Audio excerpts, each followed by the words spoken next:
In this video, I'm going to share with you 8 tips that have helped me be more successful in trading the option wheel strategy. They've improved not only my cash flow, but also my overall returns.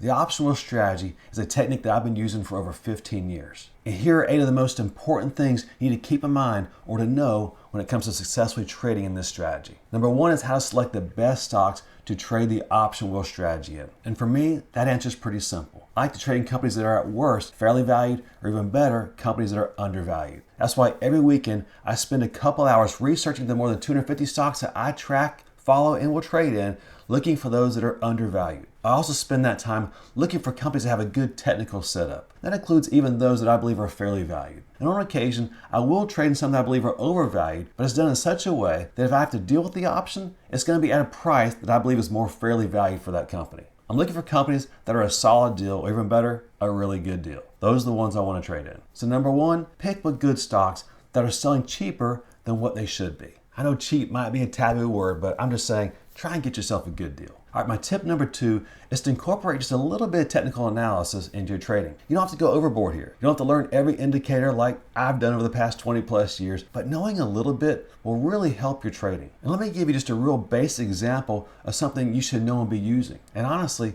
this is probably about all you need to know to successfully trade in the wheel strategy. So here's an example trade I did in PayPal several months ago. I'm going to zoom out here so you can see a little bit longer time frame. But notice that overall PayPal had been in a nice uptrend on this daily chart. These waves here, they're kind of like waves in the ocean. They go up and they go down. They go up and they go down. And overall, the waves were getting higher. If you live on the coast or around the coast, we call that the tide is coming in. It's getting closer to high tide. Each wave gets just a little bit higher. So that's what we see here. Overall, the tide on PayPal is going up. I like that. So as you see, the week or so before I did this trade, the PayPal had gone up. It had made a new higher high. See the high in this wave here? It was higher than the wave back in here. So I like that. It told me that the tide was still rising in PayPal's stock price. In other words, PayPal is overall still going up in price. Then I saw PayPal begin to roll over and began to go down. And so notice that the day before is this red candlestick, and I'll zoom in here so you can see it. This red candlestick here, notice that PayPal had come down and found support right at the previous wave's high. That's a very common thing to know when it comes to technical analysis. Areas that served as resistance for stocks,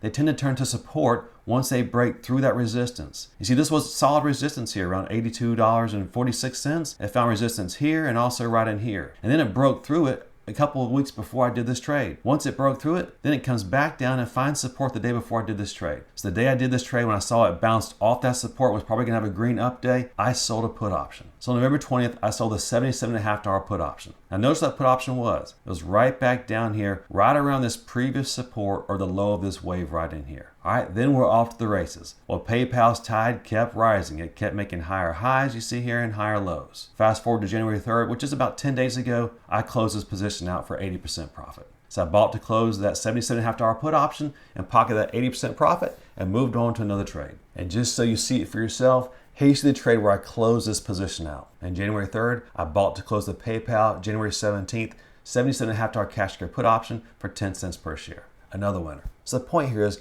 learn just a little bit of technical analysis. That'll help improve your entries and your exits when it comes to trading the wheel strategy. And if you'd like a little bit of help with that, I have a whole video series dedicated to technical analysis. And I don't want to overwhelm you. I keep my technical analysis pretty simple. But if you'd like to learn a little bit more about technical analysis and the techniques that I use, then check out that video series when this video is done. All right, moving on to tip number 3, we're going to stay right here on the same slide because it's talking about discipline. We're not talking about discipline back when you were in school and you got in trouble. We're talking about good discipline. Discipline that helps you make money, helps you be a better trader. So what is one way you use discipline when it comes to trading the option wheel strategy? Well, for me, it means don't be greedy. Be smart. Being greedy gets you in trouble. Being smart, that'll get you wealthy. So how do you be smart when it comes to the option wheel strategy? Well, there's many ways, but one simple one is right here on the screen. When a position has realized most of its profit and you still have some time left, why not close it out and put that capital to work in a new position? See, if I stuck with this position another, 14 days, I would have made 10 cents per share. That's not much premium. I'm better off going into a new position where the return is better. Now, some traders will stay in this position. They say, hey, PayPal is way above that $77.50 strike price. And I agree, it was almost $10 out of the money. But notice how fast things can turn around. Just a few days later, PayPal dropped in price. It dropped almost 9% in less than a week. That's why I like to close these positions out early when I've realized almost all of my profit. You don't want a position that's made you a lot of money to go against you because you just got greedy. But if you decide to stick with it and grab that last 10%, just make sure you understand the risk you're taking. I've definitely been there in my trading career, so I understand that. You might say it's an easy win, but just understand the risk you're taking if you stay in positions like this that have very little return potential. So basically, close positions out early if you want to swap them into new position. Don't pile risk on top of more risk on top of more risk, so that if things go against you, well, you're blown out the water. It's a bad day. So just control your risk. So number 3 is to stay disciplined. Now tip number 4 is to focus on your overall P&L, not on one specific trade. Let me show you what I mean. Here you see a bunch of trades we did in TXN over the past couple of years. This was a position I've been selling cash secured put options in. Those put options were assigned to us because the stock had a big decline. I then began to work it as a covered call, as well as selling some additional cash secured put options. It's pretty easy to look at a spreadsheet when overall you have a nice profit. In this case, we had a profit of $5,100 in TXN over the past several years. But what's not so easy are these little yellow boxes here. And for those of you who don't have accounting backgrounds, the brackets on the side, or whatever they're called, parentheses or whatever they're called, that's a negative number. That means on that trade, I lost. I lost there, but I also had some nice wins. If I had just focused on those losing option trades, I might have made some bad decisions, but I wasn't focusing on individual trades. Yes, I am very careful about every single trade that I make, but I was making decisions based on the big picture, on the overall long time frame in this TXN position. I wanted to make sure that long term, I put myself in the best position to win using the optional strategy in TXN. And as you see here, even though we had several individual losing trades, we overall had a nice win to the tune of about $17.27 per share of the stock that we owned. So tip number 4 here is don't focus on just one trade. Focus on the big picture. Know what your overall P&L is. Have an idea in mind where you think the market is going for that underlying stock, and then trade based on the overall big picture, not on just that one trade, that one position, that 1 month. So basically, see the whole battlefield, don't just see the individual fight. For tip number 5, I'm going to share my notes with you here because there's 4 things I want to make sure you understand. When it comes to stock selection, there are certain parameters that to me, you can't break these rules. They are very important to successfully trade the optional strategy. So here are 4 of my favorites. I mentioned number 1 earlier, trade in fairly valued or undervalued companies. I haven't mentioned number 2, but to me, it's very important. Try your best to avoid earnings. Earnings can be very volatile time periods for stocks, so try to avoid them. Or if you do decide to trade through them, which I have done and I still do on occasion, just make sure you understand the risk and have a plan in case the stock goes way against you. Number 3, make sure you receive sufficient return for the risk you're taking. I have no problem doing trades where the initial return is lower, but my goal is to get out of those positions early, thus increasing their return. And number 5, if you're going to sell cash secured put options or do cover calls, try and do that when a stock is trading around support. That support kind of gives you a floor that prevents the stock from dropping. Now, it can still drop, but it improves your odds of winning that trade. So tip number 5 is to be picky about your stock selection. Don't just go with any old stock, even one that I'm trading. Make sure you think the stock is a good decision. That's one you should trade in. So kind of do your own research. I have no problem with a trader getting ideas from other people. Just make sure you do your own research. Don't just trust someone else just because you know them. Now let's talk about that fun word that everybody loves watching all kind of videos about. I mean, YouTube is blowing up with videos on this subject, and that's risk management. I know, I'm joking. I know that some people don't like risk management videos. When I started out, I couldn't hardly watch a risk management video, but I'm telling you, it's important. Let me show you why. Here you see a position XLE that I've been trading over the past several years. Now this position, it ended up going against us. That's okay, it wasn't a big deal. I believe XEL was a good company. So I was just gonna trade it. I was gonna wheel it, and that's what I did. But how did I do it? How did I use risk management to improve the odds of me winning in this position? Well, I kept my initial position size to 2 or 3% of my overall portfolio. That meant that if all the put options I sold were assigned to me, it would account to at most 2 or 3% of my overall portfolio. As you see here in the yellow box, that's exactly what happened. The 3 cash secured put options I've been selling were assigned to me. So I bought 300 shares of XEL, $65 per share. Now in this account, that's not my goal to let stock be assigned to me. I prefer to roll options. But if I believe it's more advantageous for me to let a stock be assigned to me and work it as a cover call, and maybe sell some additional put options against it, that's what I'm gonna do. You see, my overall risk management or position sizing rule is to not allow any one stock to be more than 5% when I'm all in, repair and not repair, not more than 5% of my overall portfolio. By initially being in at 2 to 3%, it gave me an additional 2 to 3% available to repair this position if it went against me, and that's what happened here. So as you see in these light green boxes, I sold additional cash secure put options to help roll my cover call up and down to maximize my cash flow and to repair the position. And in the end, because my initial position size wasn't too big, I was able to use additional put options to repair the position. And when it was all said and done, I walked with a nice profit of $8.62 per share for the cover call shares that I owned. So basically, have a rule in place that if everything goes wrong in a position, you won't just keep adding to it. Have a place where you say, I can't go past here, and never go past there. There are no exceptions to that rule. That rule is in place to keep you in business. But also have some ways to repair a position when they do go against you.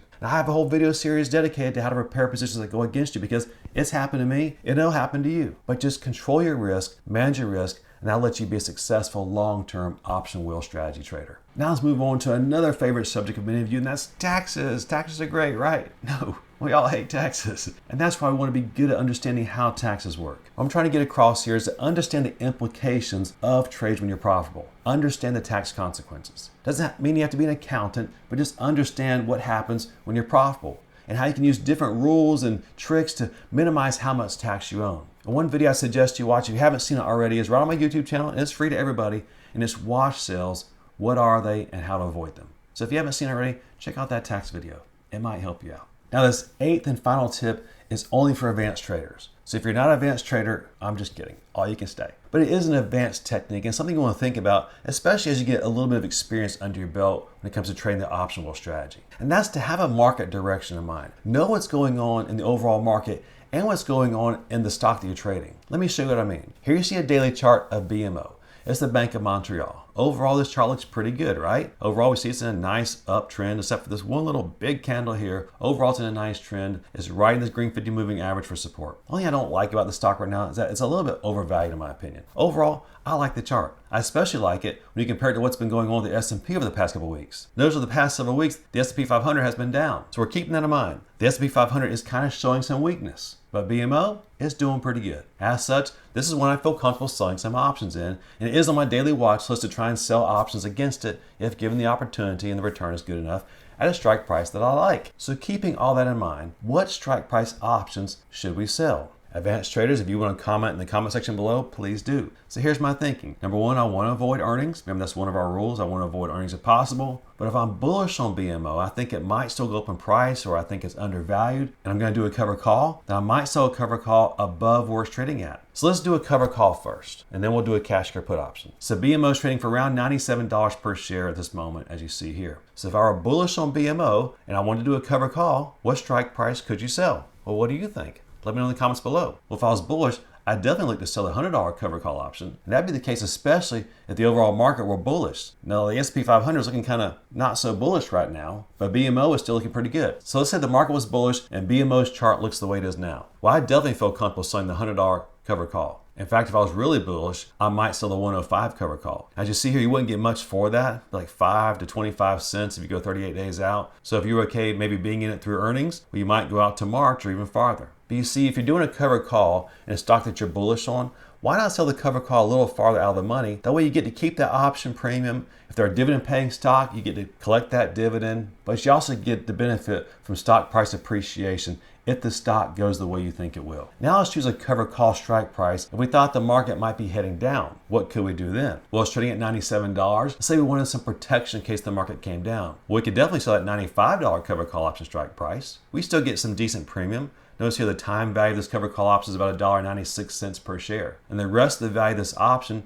is made up of intrinsic premium, or that's how much the option is in the money. So you see the option strike price is 95, it's trading for 97. So the option is about $2 in the money. I do the math in my head there. I'm realizing it's probably a little more than $1.93 per share, but you get the idea. Sell the cover call option in the money. That gives you some extra premium in that cover call in case the stock were to go down. If we pull out our handy calculator here, we see with the stock trading at $97 per share, if we sell this cover call option with a 95 strike price, we get about $4.10 per share. So really our break even would be about $92.90 per share. So the stock could come down a lot. In fact, it could come down by $4.10 per share before we get to break even. So if you're a little bearish, consider selling a cover call in the money. If you're a little bullish, consider selling a cover call out of the money. And the same principle applies to the cash or put option. Again, if you want a little more protection, consider selling that cash or put option out of the money. With BMO trading at around $97 per share, you might consider selling the $95 cash or put option. If you want to give yourself a little more room to be wrong, you might sell the $90 strike price cash or put option. Or conversely, if you were very bullish on the stock, you might even consider selling a put option that's in the money. You can sell this $100 cash cure put option. So the idea here is that once you understand this strategy